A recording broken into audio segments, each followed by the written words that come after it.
నమస్తే welcome to big banner. ఏడాది క్రితం కకావికలమైన హిమాలయ రాజ్యం ఆర్థికంగా చితికిపోయింది. తీవ్ర ఆఘాతం నుంచి ఇప్పుడిప్పుడే కుదుట పడుతున్న ఆ దేశంలో మరో రాజకీయ సంక్షోభం ముంచుకొచ్చింది. 2 ఏళ్ల క్రితం రాజరిక సంఖ్యలు తెంచుకుని ప్రజాస్వామ్యం వాకిట్లో అడుగుపెట్టిన నేపాల్లో ఇప్పుడు రాజకీయ అనిశ్చితి నెలకొంది. ఈ సంక్షోభం ప్రధాని కేపీ ఓలీ పదవికే ఎదురు తెచ్చింది. మరి ఆ అనిశ్చితికి కారణమెవరు? డ్రాగన్ జోక్యం వల్లే ఈ పరిస్థితి దాపురించిందా? భారత్ నేపాల్ దౌత్య సంబంధాలపై ఈ పరిణామాల ప్రభావం ఎంత? నేపాలిటిక్స్ ఇదే ఇవాల్టి బిగ్ బ్యానర్.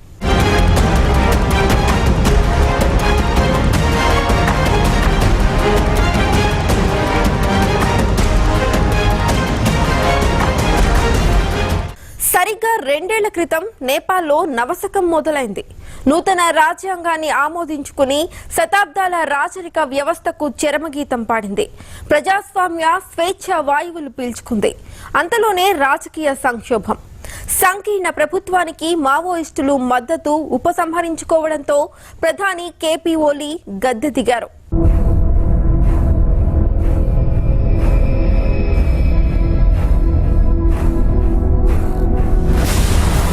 మంచు దేశంలో ముదిరిన రాజకీయ సంక్షోభం.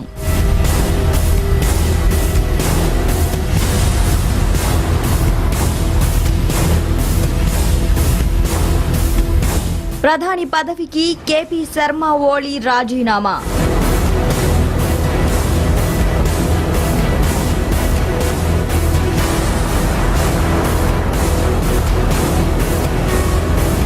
మరోసారి పగ్గాలు చేపట్టనున్న ప్రచండ.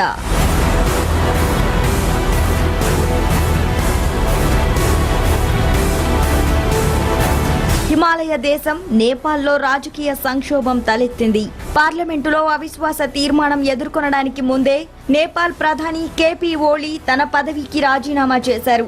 ఓలీ గత ఏడాది అక్టోబర్లో నేపాల్ ప్రధానిగా బాధ్యతలు స్వీకరించారు. గత 10 ఏళ్లలో ఓలీ ప్రభుత్వం 8వది. సంకీర్ణ ప్రభుత్వానికి మావోయిస్టులు మద్దతు ఉపసంహరించడంతో ఓలీ అవిశ్వాస తీర్మానం ఎదుర్కోవాల్సిన పరిస్థితి ఏర్పడింది.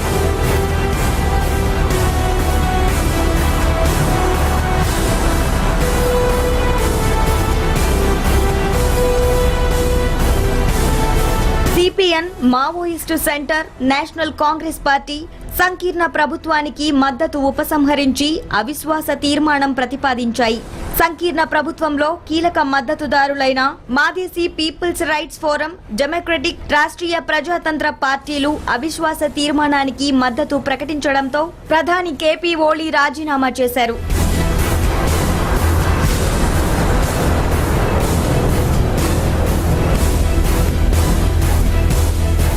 601 సభ్యుల లెజిస్లేచర్ పార్లమెంట్ ఆఫ్ నేపాల్లో ప్రస్తుతం communist party of Nepal, unified Marxist, Leninist కు 175 మంది సభ్యులున్నారు. అధికారం చేపట్టడానికి కావలసిన కనీస బలం 299. దీంతో 80 మంది సభ్యులతో కూడిన సిపిఎన్ మావోయిస్టు పార్టీ, 24 సీట్లున్న ఆర్పీపీ, 14 సభ్యుల మాదేశీల ఫోరం పద్ధతిలో ప్రభుత్వాన్ని ఏర్పాటు చేసింది. కేపీ శర్మ ఓలీ ప్రధానిగా ఎన్నికయ్యారు. 196 మంది సభ్యులున్న నేపాల్ కాంగ్రెస్ పార్టీ ప్రతిపక్ష పాత్రను పోషిస్తోంది.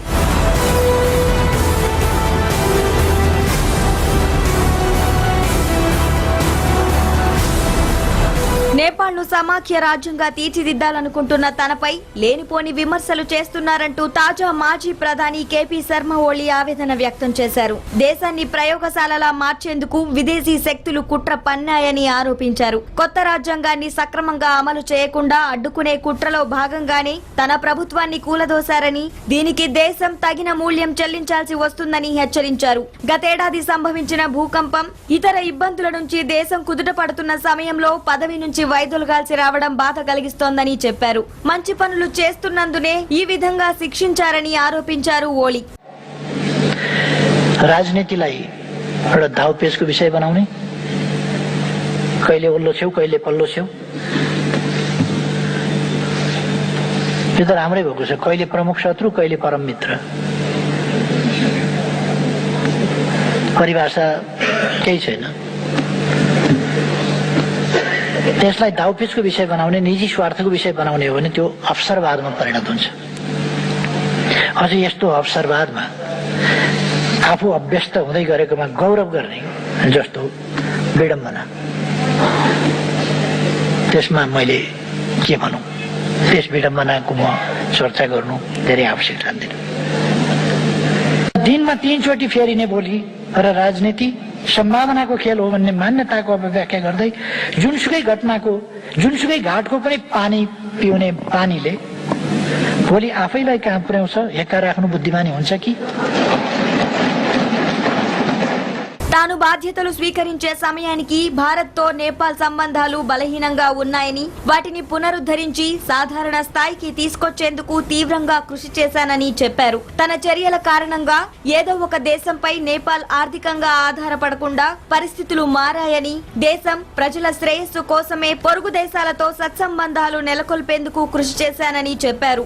అవిశ్వాస తీర్మానం అనేది చూసేందుకు ప్రజాస్వామ్య పద్ధతిలో కనిపిస్తున్నా దాని సారం మాత్రం కుట్రపూరితమైనదని ఆరోపించారు.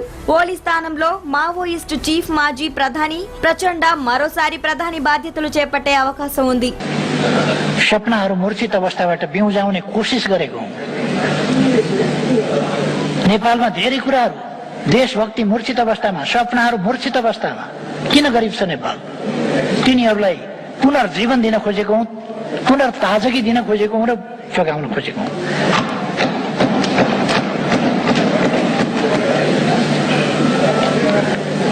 अघि मैले एउटा कुरा भने, अंग्रेजीमा पनि भनेको थिएँ, this moment is not the end of the time. 2-4 महिना हेरिहालौँ नि त, गफ होइन, काम गर्नेका काम हेरौँ न 2-4 महिना। ठिक छ नि, हामी पनि हेर्छौँ, हाम्रो साथ रहन्छ, सक्रियताका साथ साथ रहन्छ। అయితే ప్రభుత్వ ఏర్పాటు సమయంలో ఇచ్చిన హామీలన్నింటినీ ఓలీ తుంగలో తొక్కారని మద్దతు ఉపసంహరించుకున్న పార్టీలు ఆరోపిస్తున్నాయి. ఓలీ తన గురించి మాత్రమే ఆలోచించే స్వార్థపరుడని, మనుగడ కోసం తమ పార్టీని వాడుకొని లబ్ధి పొందాలనుకుంటున్నాడంటూ మావోయిస్టు పార్టీ నేత ప్రచండ ప్రధాని ఓలీపై నిప్పులు చెరిగారు. सम्माननीय सभामुख महोदय, आजभन्दा करिब 9 महिना केही दिन पहिले मैले यसै रोस्टमबाट तत्कालीन माननीय केपी शर्मा ओलीलाई प्रधानमन्त्री निर्वाचित गरियोस् भनेर मैले प्रस्ताव प्रस्तुत गरेको थिएँ। त्यति बेला मैले एउटा कुरा भनेको थिएँ, राजनीति सम्भावनाहरूको खेल हो र राजनीतिमा असम्भव भन्ने कुरा केही हुँदैन। आज मैले केपी शर्मा ओली नेकपा एमालेका अध्यक्ष तथा माननीय सदस्यलाई प्रधानमन्त्री निर्वाचित गरियोस् भनी प्रस्ताव प्रस्तुत गर्दैछु भनेको थिएँ। अहिले 9 महिना केही दिनपछि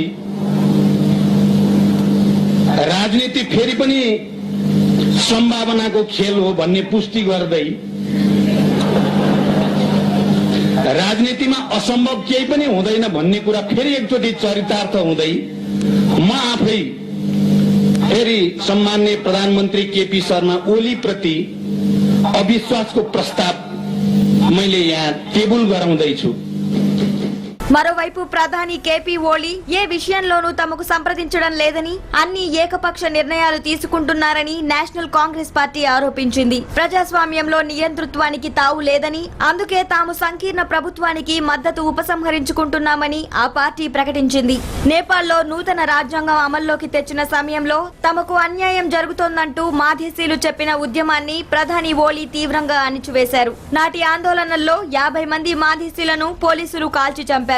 భారత్ తో సత్సంబంధాలను తెంచుకొని చైనాకు దగ్గరవుదామనుకున్న ఓలీని స్వపక్షం వారే వ్యతిరేకించారు. కానీ ఆయన ఏకపక్షంగా చైనా అంటకాగారు. అప్పటి నుంచి ఓలీపై అసంతృప్తి పెరుగుతూ వస్తోంది.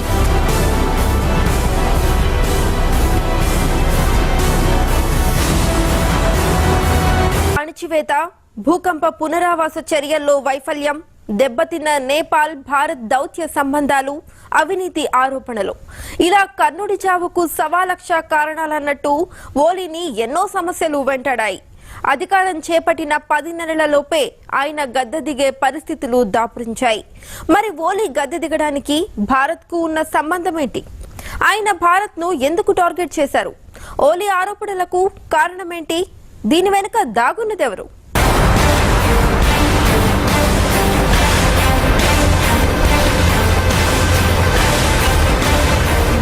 అడుగడుగునా భారత్పై అభాండాలు.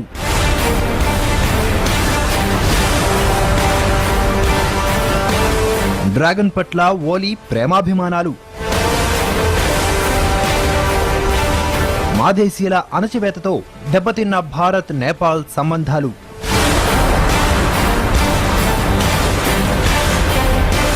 మాదేశీయుల అణచివేత, నేపాల్ భూకంపం పునరావాస చర్యల్లో వైఫల్యం, చైనాతో అంటకాగడం, ఇలా కేపీ శర్మ ఓలీ అధికారం చేపట్టిన నాటి నుండి అనేక విమర్శలు ఎదుర్కొన్నారు. సొంత పార్టీ నుంచే ఆయనపై విమర్శల జడివాన కురిసింది.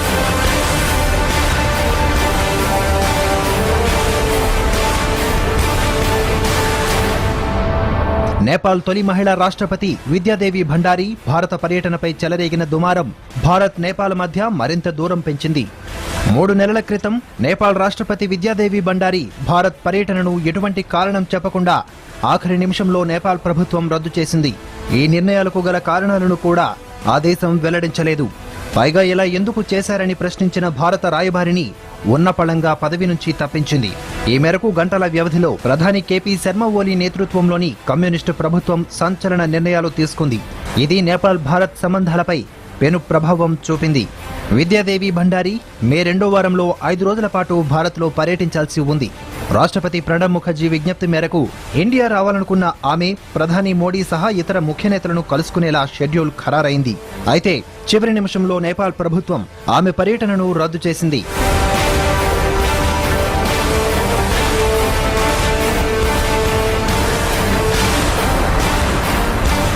నేపాల్ ప్రధాని కేపీ శర్మ ఓలీ ఉప ప్రధాని కమల్ థాపా ఇతర మంత్రులతో చర్చించి అధ్యక్షురాలి పర్యటనను రద్దు చేస్తూ నిర్ణయం తీసుకున్నారు. ఇదే విషయాన్ని భారత రాయబారి దీప్ కుమార్ ఉపాధ్యాయన్కు ఫోన్లో తెలిపారు.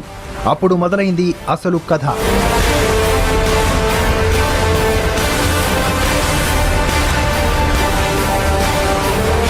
రాయబారినైన తనకు ఒక్క మాటైనా చెప్పకుండా అధ్యక్షురాలి పర్యటన రద్దు ఎలా చేస్తారంటూ ఉపాధ్యాయ ప్రధానిని నిలదీశారు. భారత్లో నేపాల్ సంబంధాలను బలోపేతం చేసే క్రమంలో ఇలాంటి నిర్ణయాలు తగవని హితవు పలికారు.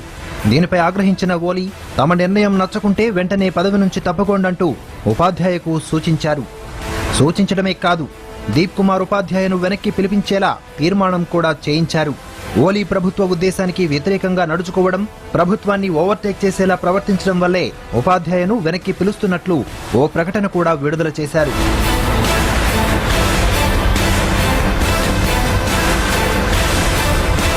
ఇక మాదేశీయుల అణచివేత నేపాల్ భారత్ సత్సంబంధాలపై పెను ప్రభావం చూపింది. గత ఏడాది నేపాల్ ప్రభుత్వం తయారు చేసిన కొత్త రాజ్యాంగాన్ని దేశంలో కొన్ని ప్రతిపక్ష పార్టీలు, ఆ దేశంలో స్థిరపడిన భారతీయులు తీవ్రంగా వ్యతిరేకించారు. తమకు అన్యాయం జరుగుతోందంటూ మాదేశీయులు ఆందోళన చేపట్టారు. అయితే తమ హక్కుల కోసం పోరాడుతున్న మాదేశీయులను ఓలీ ప్రభుత్వం అణచివేసింది. 50 మంది మాదేశీయులను పోలీసులు కాల్చి చంపేశారు.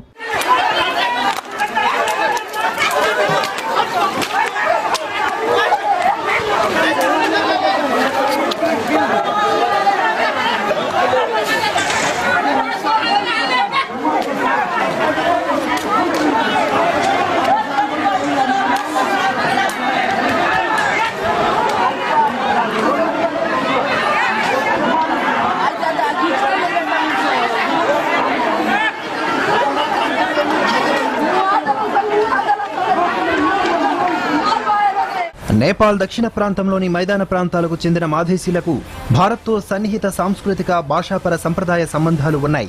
వీళ్లు ప్రభుత్వ వ్యతిరేక ఆందోళనలను తీవ్రతరం చేయడంతో భారత్ నుంచి నిత్యావసర సరఫరాలు, ఇంధనం, మందులు వంటి రవాణా స్తంభించింది.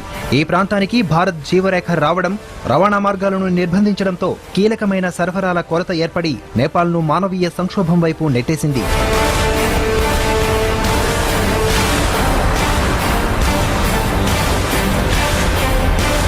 ఈ సంక్షోభానికి భారత్ కారణమని, మాదేశీయులను భారత్ ప్రోత్సహిస్తోందని నేపాల్ అభాండాలు వేసింది.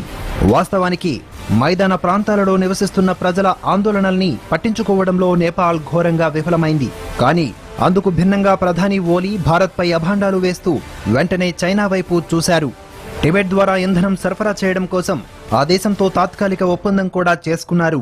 దీంతో అప్పటికప్పుడు చైనా 3,000 ట్రక్కులతో పాలు, కూరగాయలు తదితర సరుకులను నేపాల్కు పంపి మెప్పు పొందింది. తర్వాతి కాలంలోనూ తమ దేశంలో విద్యుత్ ప్రాజెక్టులు, ఇతరత్రా కీలక అభివృద్ధి పనుల కాంట్రాక్టులన్నీ చైనా కంపెనీలకు కట్టబెడుతోంది నేపాల్ ప్రభుత్వం. తాజాగా అధ్యక్షురాలి భారత పర్యటన రద్దు కూడా చైనా మెప్పు పొందేందుకేనని రాజకీయ విశ్లేషకులు అంచనా వేస్తున్నారు.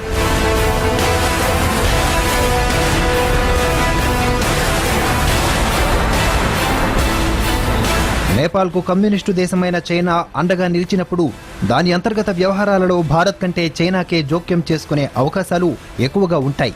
చైనా వామపక్ష ధోరణికి అనుకూలంగా ఉండే మావోయిస్టులే నేపాల్లో అధికారంలో ఉండాలని చైనా కోరుకోవడం సహజమే.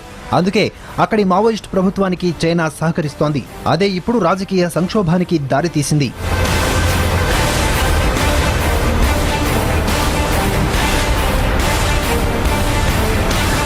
చైనా రాజ్యాకాంక్ష తెలిసి కూడా భారత్ పట్ల వ్యతిరేకత కారణంగా నేపాల్ దానికి దగ్గరవ్వడం ఒక పొరపాటేనని చెప్పవచ్చు.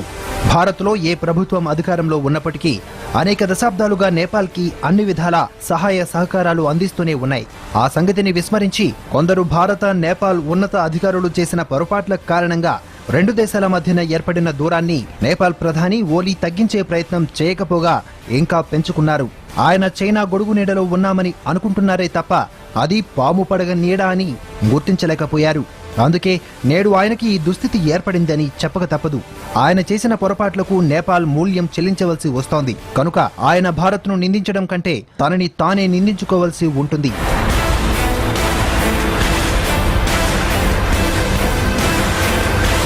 సరిహద్దు దేశాల అంతర్గత వ్యవహారాల్లో డ్రాగన్ జోక్యం అంతకంతకు పెరిగిపోతోంది.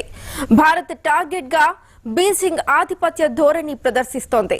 శతాబ్దాల కాలంగా పటిష్టంగా ఉన్న భారత్, నేపాల్ దౌత్య సంబంధాలను దెబ్బతీసేలా చైనా కుట్ర పన్నుతోంది. నేపాల్ కు గోరంత సాయం చేస్తూ భారత్ పై కొండంత విషం చిమ్మేందుకు డ్రాగన్ వ్యూహాలు రచిస్తోంది.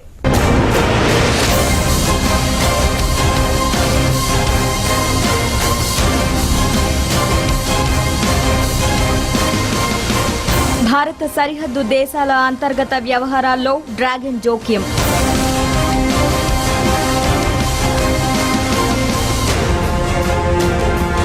అంతకంతకు పెరుగుతున్న బీజింగ్ ఆధిపత్య ధోరణి.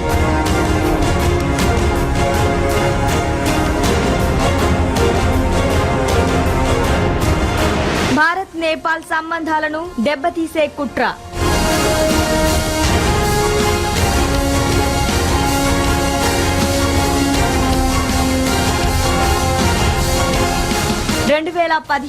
ఏప్రిల్ 25న భారీ భూకంపం నేపాల్ ను కుదిపేసినప్పటి నుండి హిమాలయ దేశం తీవ్ర అగాధంలోకి నెట్టివేయబడింది. 7.9 తీవ్రతతో సంభవించిన భూకంపం తీవ్ర ప్రాణ నష్టంతో పాటు $5 బిలియన్ ఆస్తి నష్టాన్ని కలిగించింది. ఈ ప్రకృతి వైపరీత్యంతో జరిగిన భారీ నష్టం నుండి కోలుకునేలోగానే గత సెప్టెంబర్లో నూతన రాజ్యాంగం అమలులోకి రావడం నేపాల్లో తీవ్రమైన రాజ్యాంగ సంక్షోభానికి దారితీసింది.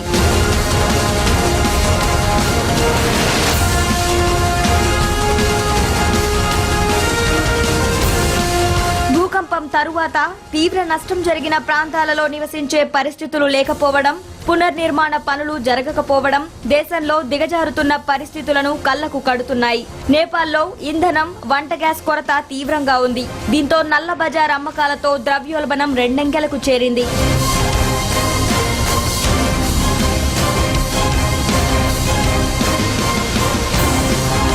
ఇటువంటి పరిస్థితులలో ఓలీ నాయకత్వంలోని వామపక్ష కూటమి ప్రభుత్వాన్ని తొలగిస్తామని ప్రతిపక్షం హెచ్చరించింది. అనుకున్నట్టుగానే షేర్ బహదూర్ డెబా నాయకత్వంలోని ప్రతిపక్షం, నేపాలీ కాంగ్రెస్ తో పాటు ప్రచండ నాయకత్వంలోని communist party of Nepal, Madhesi people right forum, Nepal democratic పార్టీలు ఏకమై ఓలీని గద్దె దింపాయి.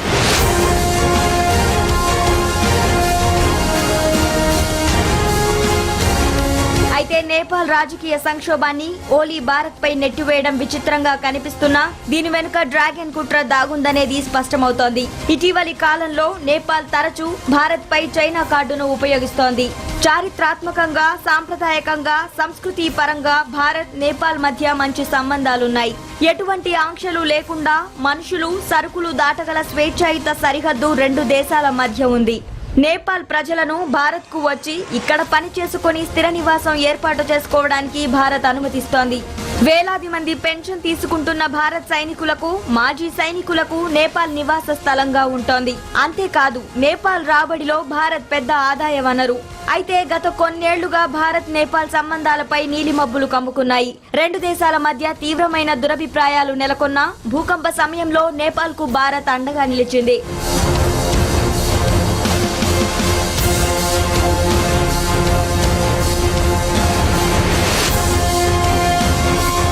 వాస్తవానికి నేపాల్ తో సంబంధాలను మెరుగుపరుచుకోవడానికి మోడీ ప్రభుత్వం ప్రాధాన్యతనిచ్చింది. 17 ఏళ్ల దీర్ఘ విరామం తరువాత 2014లో నేపాల్ ని పర్యటించిన మొదటి ప్రధాని మోడీ ఇప్పటికే 2 సార్లు నేపాల్లో పర్యటించారు. మరోవైపు గత 2 ఏళ్లలో విదేశాంగ శాఖ మంత్రి సుష్మా స్వరాజ్ 5 సార్లు, విదేశాంగ కార్యదర్శులు 4 సార్లు పర్యటించడం ఆ దేశంతో సంబంధాల పట్ల ఎంతటి ప్రాధాన్యం ఇస్తున్నామో స్పష్టమవుతోంది.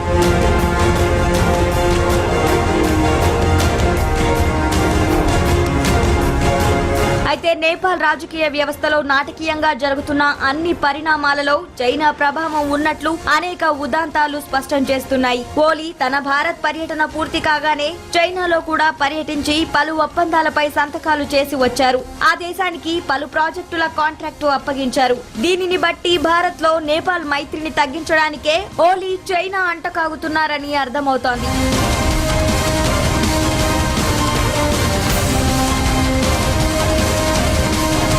నేపాల్ తో పాటు భారత్ సరిహద్దు దేశాలైన పాకిస్తాన్, భూటాన్, శ్రీలంక అంతర్గత విషయాల్లో చైనా జోక్యం అంతకంతకు పెరుగుతోంది. ఇది బీజింగ్ ఆధిపత్య ధోరణికి నిదర్శనమని భారత్ భావిస్తోంది. అదుపులేని చైనా వైమానిక విస్తరణ ప్రయత్నాలు పాకిస్తాన్ తో కుమ్మక్కు కావడం తీవ్ర పరిణామాలకు దారితీసే అవకాశం ఉందని భద్రతా నిపుణులు హెచ్చరిస్తున్నారు. దక్షిణాసియాలో ఆందోళన కలిగిస్తున్న చైనా ప్రాబల్యాన్ని తగ్గించకపోతే భారత్ వ్యూహాత్మక వ్యవహారాలపై తీవ్ర ప్రభావం పడుతుందనే ఆందోళన వ్యక్తమవుతోంది.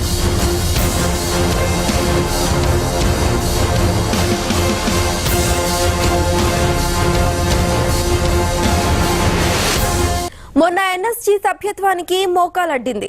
అటు పాకిస్తాన్తో అంటకాగుతోంది, ఇటు సరిహద్దు దేశాలతో దౌత్య సంబంధాలను దెబ్బతీస్తోంది. తాజాగా రాజకీయ సమర్థత, పరిపక్వత అంతగా లేని నేపాల్ను పావుగా వాడుకుంటూ మనపై విషం చిమ్మేందుకు ప్రయత్నిస్తోంది డ్రాగన్.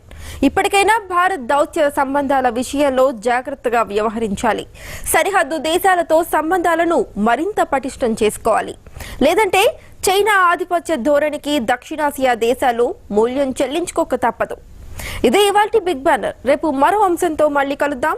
చూస్తూనే ఉండండి భారత్ టుడే, భారతీయుల హృదయ స్పందన.